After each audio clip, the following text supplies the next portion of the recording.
Hello everyone, Priyanka's किचनमध्ये तुमचं सर्वांचं स्वागत आहे।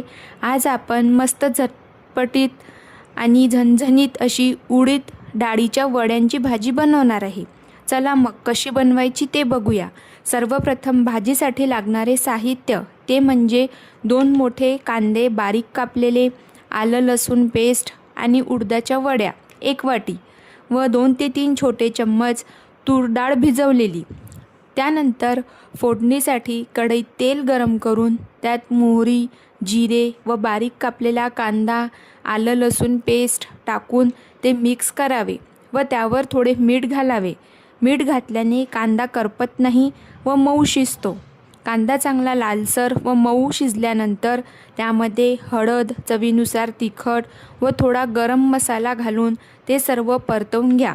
नंतर त्यामध्ये वड्या व भिजवलेली तुरीची डाळ घालून 1 मिनिट चांगले मिक्स करून त्यामध्ये गरम पाणी घालून वड्या शिजेपर्यंत झाकण ठेवून शिजवा। भाजी शिजताना जर भाजी जास्त कोरडी वाटत असेल तर तुम्ही थोडं गरम पाणी टाकू शकता। अशा प्रकारे मस्त झणझणीत तोंडाला चव येईल अशी उडदाच्या वड्यांची भाजी तयार आहे आणि तुम्ही चपाती किंवा भाकरीसोबत ही भाजी सर्व करू शकता। आणि हो, तुम्हाला जर व्हिडिओ आवडला असेल तर लाईक अँड सबस्क्राईब नक्की करा। धन्यवाद।